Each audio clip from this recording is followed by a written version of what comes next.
Olá, queridos amigos, tudo bem? Eu sou a Rutineia Cristina Martins, sou uma oradora da USE, União das Sociedades Espíritas do Estado de São Paulo. Já passei por casas espíritas como Esperança e Fé, Denner Limonta, José Arigó, Núcleo de Pesquisadores Espíritas, e em todas elas me sinto pertencente à vontade, embora a dedicação hoje seja maior para a USE e para as visitas esporádicas ao Recanto Maria de Nazaré.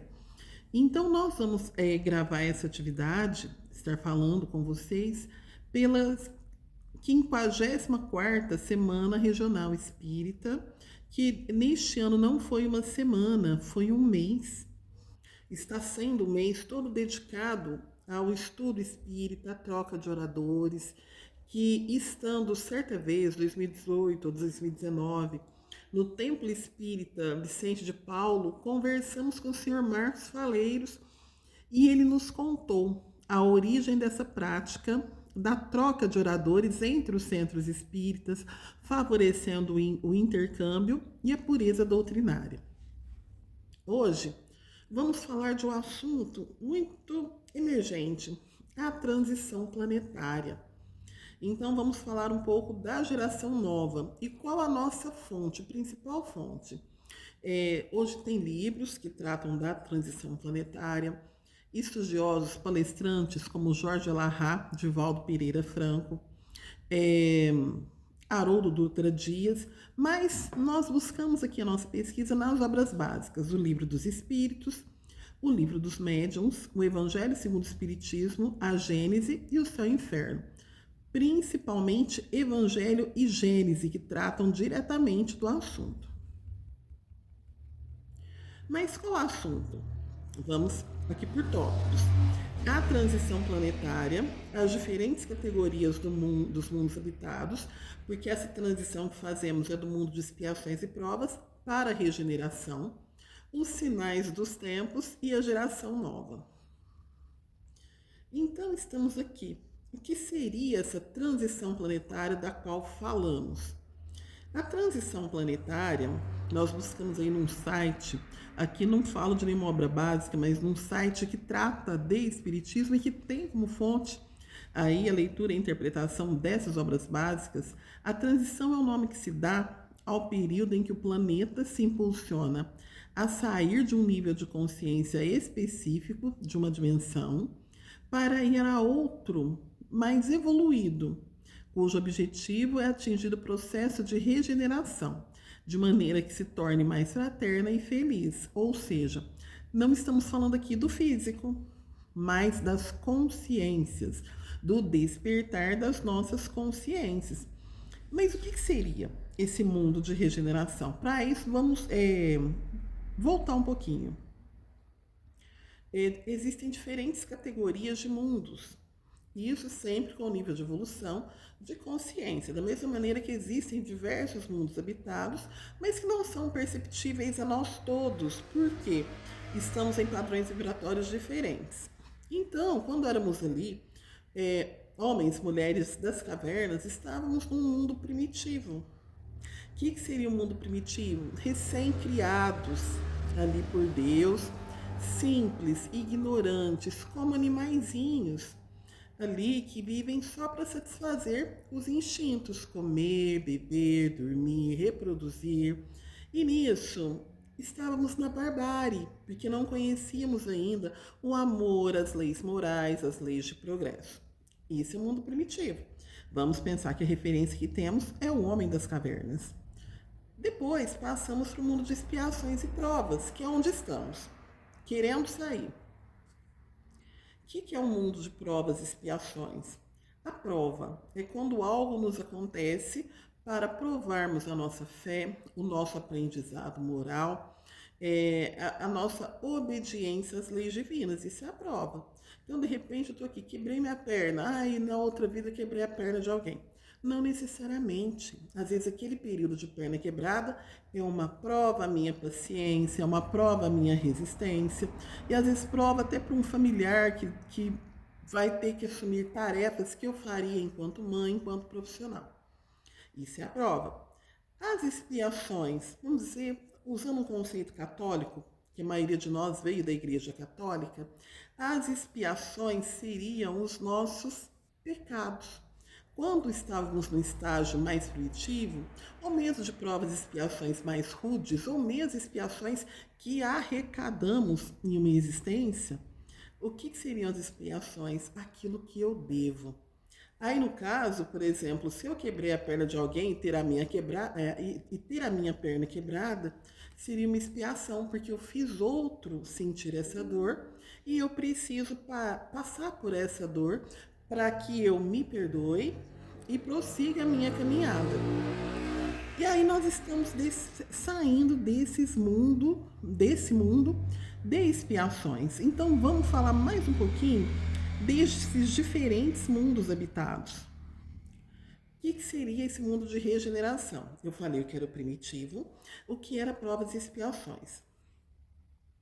Os mundos de regeneração, eles servem de transição entre os mundos de expiações e provas, que eu falei, onde nós estamos pagando as nossas dívidas e sendo provados, e os mundos felizes. O que são os mundos felizes? É todo mundo cuidando da sua vida e dizendo, eu sou tão feliz porque eu sou evoluído? Claro que não. Vamos pensar nos mundos felizes como uma comunhão de espíritos que já alcançou a paz, que já está livre ali das tentações da matéria, mas que não vivem para si, ao contrário, vivem para os outros. Eu não conseguiria dizer, por exemplo, se Chico Xavier já era um espírito feliz, mas o maior exemplo de felicidade que temos na Terra, vamos dizer, claro que salvo o Cristo não foi nosso contemporâneo, nós não temos condições de mensurar o que era a felicidade do Cristo. Quando falo no espírito feliz, eu penso no Chico, que é o que mais se aproxima do nosso conhecimento. É claro que existem N categorias de espíritos à frente do Chico.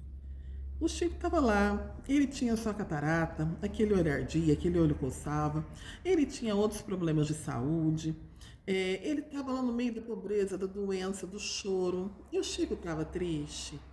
Não. Ele era insensível, as pessoas, aquelas mães chegavam lá pedindo carta dos filhos, aquelas pessoas necessitadas. Ele não estava se comprazendo daquilo, muito pelo contrário.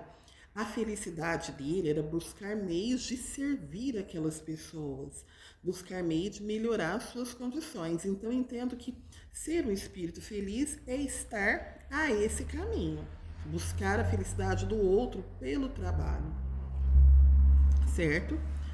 E que mais a gente fala do mundo de regeneração? É um tempo de arrependimento da alma, um tempo de encontrar a calma para encontrar o repouso e se depurar. É o que eu brinco assim, quando a gente fala, cansei da bagunça. Né? Vamos pensar aquela pessoa, nossa, que vivia de noitada, que vivia de festas, e de repente viu que aquilo não levou a nada. Não que a gente seja contra a festa, mas nós somos contra os excessos. A própria doutrina, todos os conhecimentos levam a gente a crer que são os excessos ali que fazem o mal para a pessoa, enquanto ser encarnado e enquanto ser eterno. Excessos. Pode comer, beber, ir para a festa, mas desde que não sejam cometidos excessos. Vamos pensar que essa regeneração, eu penso assim, a pessoa cometeu um crime, ficou anos ali na cadeia. E a Terra, ela é uma cadeia. E quando ela sai, ela fala, não, olha, esse erro eu não quero cometer, eu quero melhorar de vida, eu me sinto tentado. Aí lembra o crime dele, se foi um homicídio, se foi o tráfico de drogas, se foi o estupro. Não, eu vou tentar me controlar para eu não cometer esse crime. Então, penso que esse seria o caminho da regeneração. A pessoa ainda não é boa, mas ela está a caminho do bem. Ela já entendeu que o bem é o caminho. E nesse ponto aí da evolução, o homem experimenta as leis da matéria. Lembra que eu falei, se ele, por exemplo, praticou um crime passional, por paixão, se ele praticou um crime por drogas, ele ainda tem aquelas tentações. Mas o processo de regeneração, ele começa no desejo em não fazer, em melhorar, em estar a caminho do bem. É um momento que ele já está livre das paixões desordenadas. né? Ele tem as paixões, mas elas já estão a caminho de um controle maior.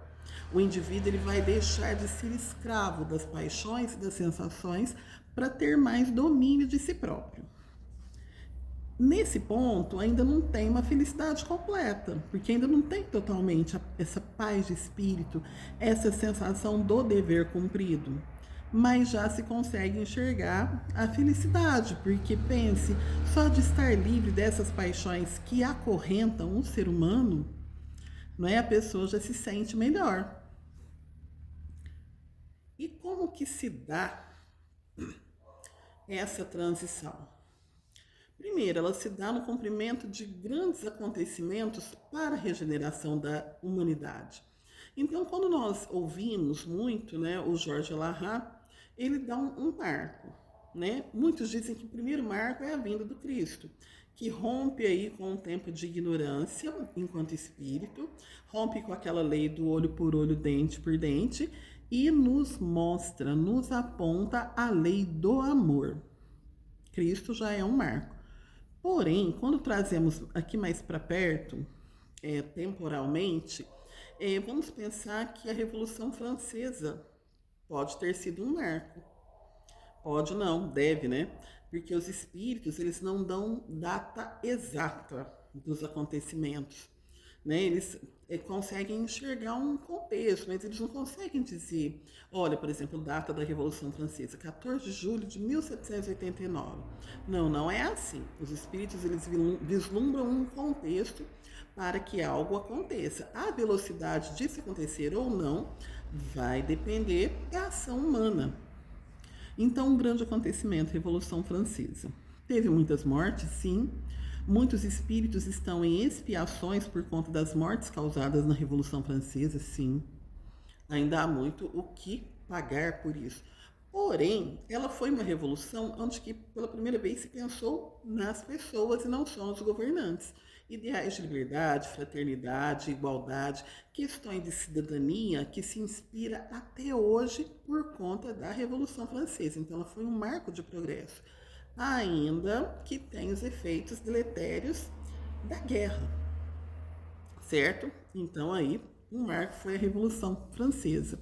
Um marco recente, entendo, por exemplo, que foi a pandemia que vivenciamos aí no período 2020 até 19, 20, até 21, 22, que exigiu de nós o isolamento social.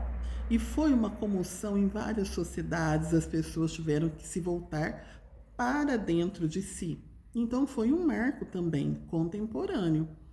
Entendo que de um peso muito grande.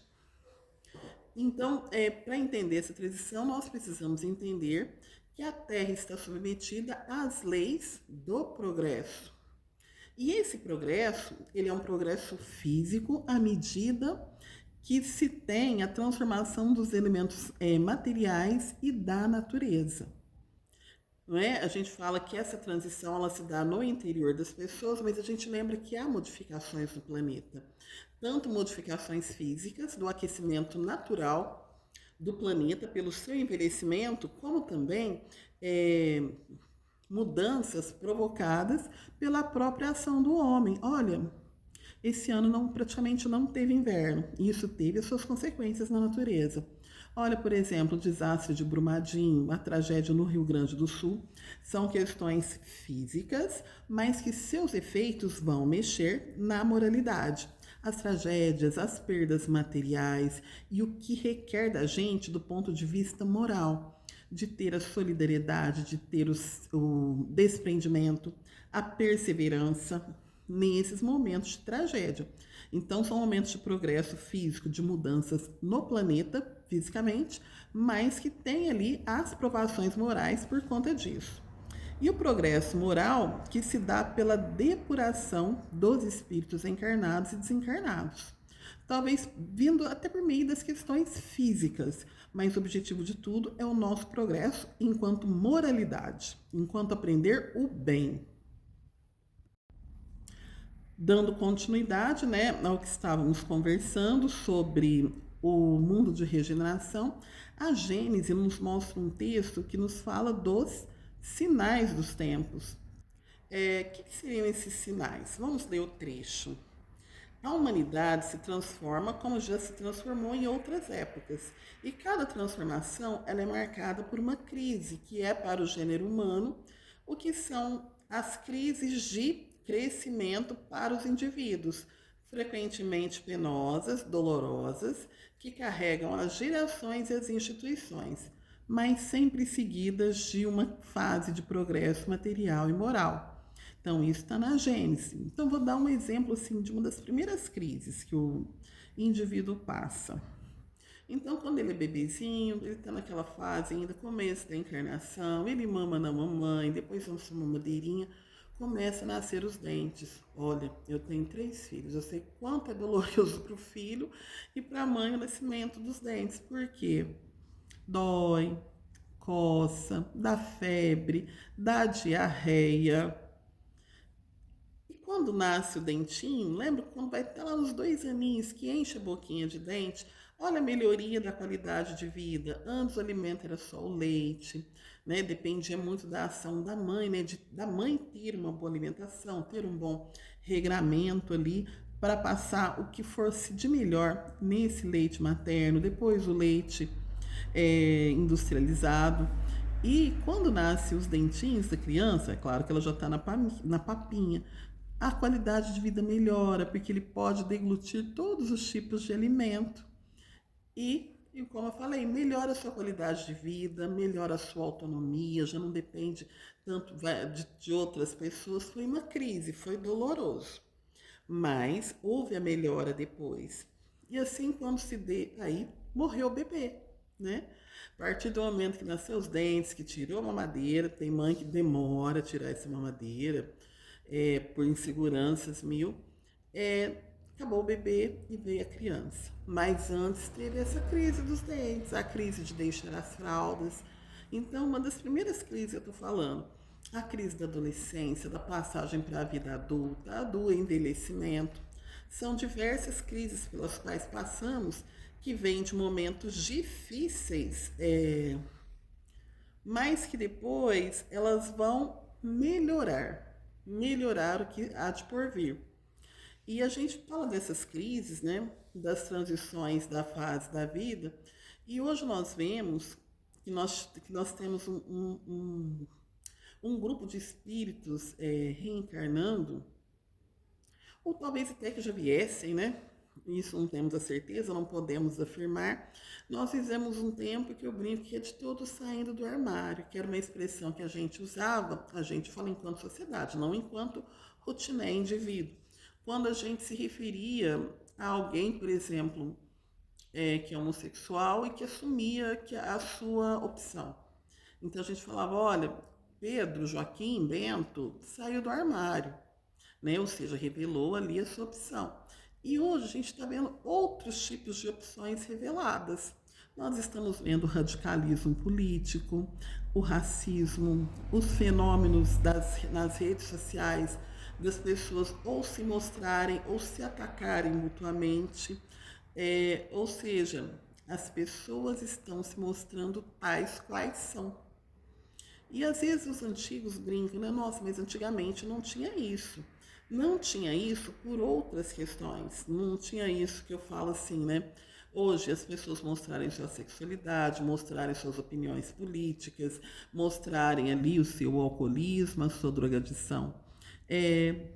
Tinha sim, em menor escala, mas as saídas que se dava para isso geralmente era excluir o indivíduo da sociedade, aquele indivíduo que não se ajustou aos padrões. Então eu brinco que os conventos eram grandes depósitos de meninas que engravidavam mais cedo com companheiros indesejados pela família. Os hospícios também, ao invés de serem casas de saúde, também eram depósitos de pessoas não desejadas pela sociedade, assim como seminários.